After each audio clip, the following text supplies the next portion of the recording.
नमस्कार। आज हम एक कहानी पर बात करने वाले हैं। वो आदमी जिसने समय खरीदा।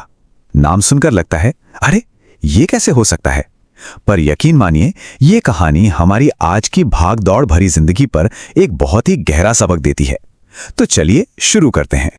कभी ऐसा महसूस हुआ है कि सुबह से शाम तक बस भागते रहे एक काम से दूसरे काम में, और फिर रात को जब बिस्तर पर जाते हैं तो सोचते हैं यार आज किया क्या, कुछ प्रोडक्टिव हुआ भी या नहीं। अगर ये फीलिंग जानी पहचानी लगती है ना, तो ये कहानी सीधे दिल को छुएगी। तो हमारी कहानी का जो हीरो है वो एक बहुत ही कामयाब बिजनेसमैन है।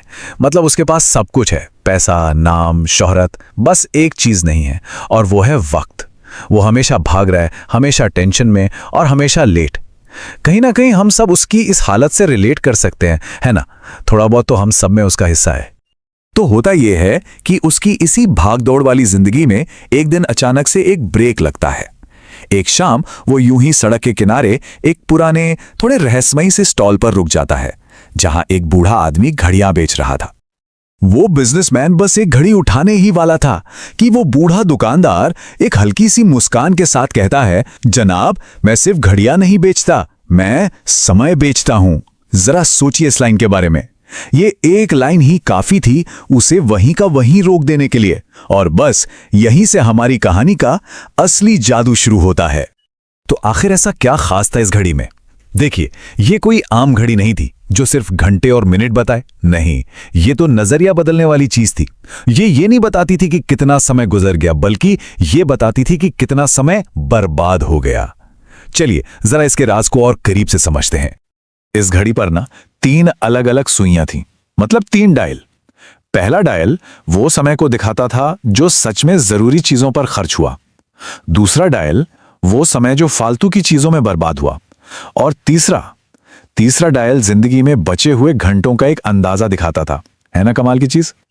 शुरू में तो उसे लगा कि यह सब बस एक मजाक है, कोई ट्रिक है, पर बहुत जल्द उसे समझ आ गया कि यह घड़ी एक आईना थी, उसके अपने कामों का आईना।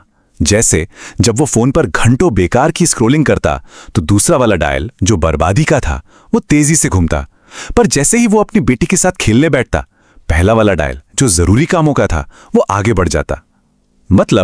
ये घड़ी उसके हर एक पल का हिसाब रख रही थी। तो बस ऐसे ही एक हफ्ता गुजर गया और अब वक्त था हिसाब देखने का।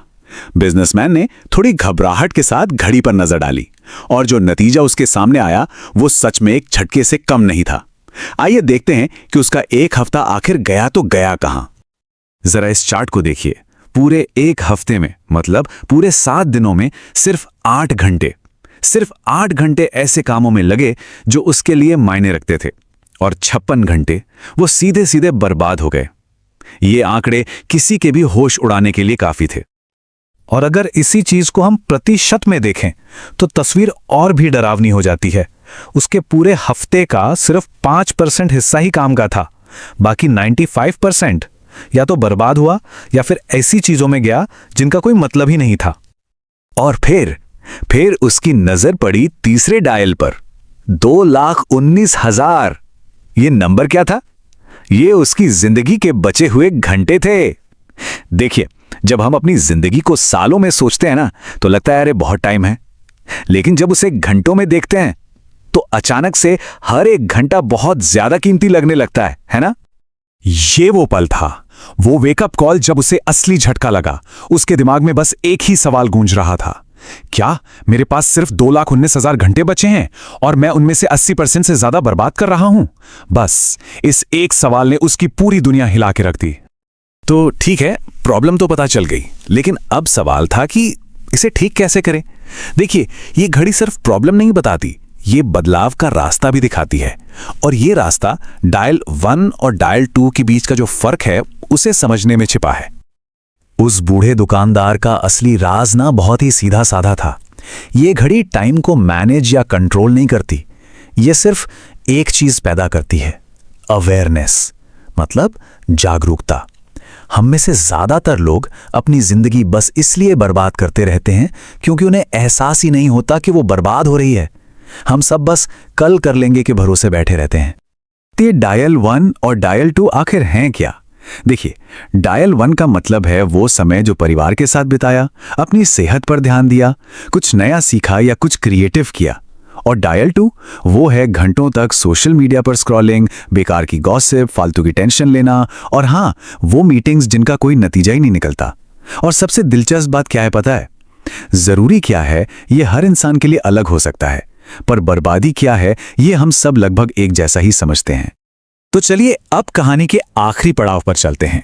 ये देखते हैं कि इस अवेयरनेस ने, इस जागरूकता ने उस बिजनेसमैन की जिंदगी को आखिर बदला कैसे, और इस पूरी कहानी का सबसे बड़ा सबक क्या है। ये बदलाव कोई एक दिन में नहीं आया, नहीं। पहले दिन तो उसे गहरा सदमा लगा, फिर पहले हफ्ते में उसने छोटे छोटे बदलाव करने शुरू किए। एक महीने के अंदर डायल 1 और डायल 2 के बीच थोड़ा बैलेंस आने लगा, और फिर साल भर में ये जागरूकता उसकी आदत बन गई, उसकी जिंदगी का हिस्सा बन गई। पूरे 1 साल बाद वो उस बूढ़े दुकानदार के पास शुक्रिया कहने के लिए लौटा। दुकानदार ने मुस्कुराकर कहा, अब तुम्हें इस घड़ी की कोई जरूरत नहीं है। बिजनेसमैन ने पूछा, क्यों? तो उसने जवाब दिया, क्योंकि अब तुम अपना समय बर्बाद होते हुए खुद देख सकते हो, और इसके लिए किसी घड़ी की जरूरत नहीं होती। इसके लिए अंदर की आवाज की जरूरत होती है, और अब तुम उसे महसूस कर सकते हो। तो ये कहानी ना हम सबके लिए एक छोटी सी चुनौती छोड़कर जाती है, एक 24 घंटे का पर्सनल ऑडिट। करना बस इतना है कि एक दिन के लिए अपने हर घंटे का हिसाब रखें, पूरी ईमानदारी से लिखें कि क्या किया, फिर हर काम को डायल 1 या डायल 2 में बांटें, और दिन के आखिर में बस ये देखें कि अपना रेशियो क्या कहता है, और कल के लिए ऐसा कौन सा एक छोटा सा बदलाव है जो किया जा सकता है। आखिर में ये कहानी बस एक सवाल हमारे सामने रखती है, हमारी जिंदगी हमारे बिताए हुए घंटों का ही तो टोटल है ना? तो सवाल यह है कि हम अपने आने वाले घंटे कैसे बिताना चाहते हैं। इसका जवाब हम सबको खुद ही खोजना होगा।